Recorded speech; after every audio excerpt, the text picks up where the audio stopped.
Troisième quart de finale qui va opposer deux Aggroovers.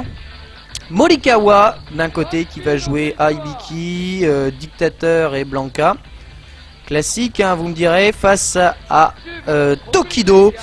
Donc Tokido, hein, le fameux joueur de Gouki à Street Fighter 4, coéquipier de Oji Sandboy cette année au Tougeki.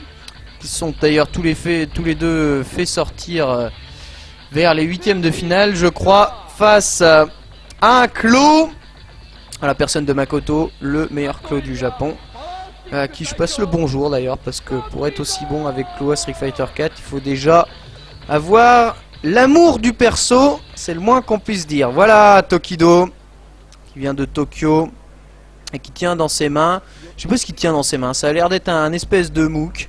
Ça ressemble très fortement à un MOOC sur Final Fantasy. Je sais pas trop ce que c'est. Peu importe, allez, deux Aggroovers qui vont s'opposer. Le premier qui va jouer donc, comme je l'ai dit, Hibiki, Dictateur et Blanca. Et le deuxième qui va jouer Asakura, Dictateur, Blanca. Comme ça c'est dit, l'équipe de Godtier, c'est au moins réglé. Voilà, Dictateur et tous les deux vont prendre Blanca. Alors bon, voyons voir l'ordre de choix. Donc on met Blanca en ratio 2 pour Tokido et Dictateur en ratio 2 pour Morikawa. Et Morikawa envoie Hibiki en premier, tandis que Tokido envoie Sakura. C'est parti, Hibiki face à Sakura, premier round de ce troisième quart de finale du Tougeki. Alors Sakura, vous voyez, qui est vraiment énorme top tier en Aggroove, étant donné qu'elle a un groove très puissant avec un multi Shoryuken, donc le Shoryuken de Sakura, et surtout cette descente du pied que vous pouvez voir là, qui permet de canceller donc ses sauts et de charger sa barre de super. Elle a aussi voilà un Shippukiak, donc le Tatsumaki de Sakura, totalement safe dans la garde, qui est affreux, quasiment affreux. Voilà, vous voyez, Shippuken peut absolument rien faire. La Hibiki pour le moment ça zone énormément, ça charge sa barre de super. Et vous voyez ce petit jeu là, Sakura charge sa barre de A beaucoup plus vite que ne peut le faire Hibiki. Et pour le moment on a un gros jeu de zone qui s'est installé, où l'idée c'est de placer voilà le plus vite son Aggroove. Et là le Aggroove dans le vent là pour Tokido, qui réussit quand même à placer et qui rate malheureusement à force de bourrer un peu trop les Shoryu pour faire des Shoryuken trop rapidement. Le Aggroove ne passe pas, elle est quasiment égalité. Avantage pour Morikawa qui lance son Aggroove aussi pour tenter de presser son adversaire dans le coin. Allez c'est parti, Aggroove bien joué, la roulade bien vue, bien interceptée de la part de Morikawa qui chope directement dans la roulade. Vous avez vu, il s'est arrêté en plein milieu de son Aggroove pour venir le choper et time over. Et du coup c'est Morikawa qui remporte le premier round. Et gros avantage pris par Morikawa, parce que victoire au time over avec énormément d'énergie. Il va falloir que Tokido, qui zone énormément, il monte pas le plus beau de CVS2, mais je vous dis, c'est le plus gros jeu de campeur qui puisse exister, CVS2, avec, comme vous pouvez le voir, des bas medium kick lancés dans le vent pour charger la barre de super de la part de Tokido. Allez, knee press dans la garde, il se prend un petit combo 3 et décalage chop de la part de Morikawa, qui pour le moment met à mal Tokido, qui en revient, voilà, ce knee press tout Aggroove qui est monstrueux, à Tokido qui rate quand même la fin de son Aggroove avec quelques lights dans la tête de Dictateur, qui est en avance à l'énergie mais de très peu. Et voilà, ça rezone avec des bas medium kick dans le vent. Tokido qui montre pas le meilleur des Aggroovers. Ce moins qu'on puisse dire, c'est que le combat allait être orienté en zone. Bien joué la roulade pour passer derrière le Aggroove et l'attaque de Hibiki. En attendant, Tokido qui maîtrise parfaitement Hibiki avec son Dictateur, il n'y a rien à dire. Entre la zone et toutes les attaques qu'il voit et qu'il contre, il n'y a rien à faire. Voilà, soit arrière, medium punch, suivi de bas, medium kick. Bon, j'ai pas grand chose à dire là-dessus, c'est laid, c'est tout. Il n'y a rien d'autre à dire, c'est très laid. Du CVS2 comme ça, c'est très laid. Allez, Dictateur face à Blanca.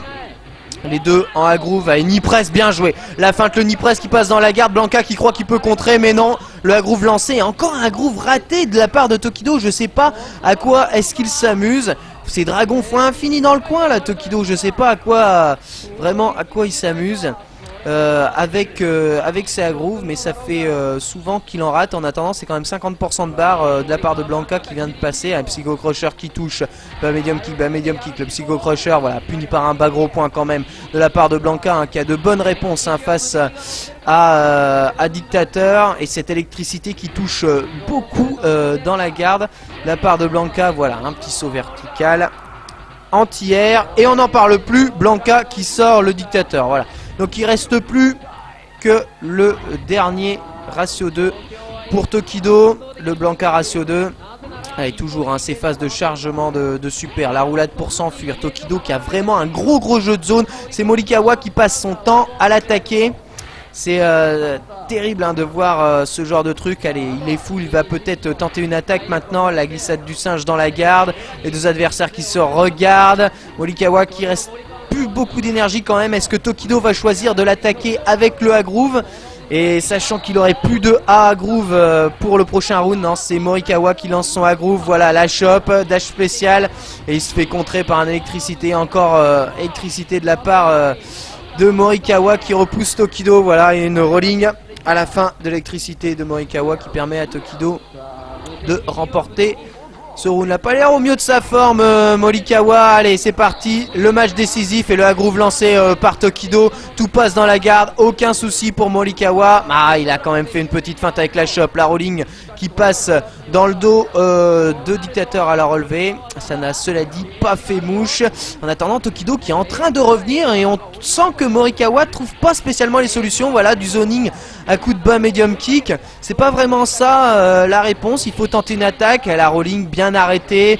Ni presse dans le vent. Bas medium pour punir l'électricité. Allez, Morikawa qui semble avoir repris un peu des couleurs. Voilà son A-Groove lancé parfaitement. Bien joué. La chop.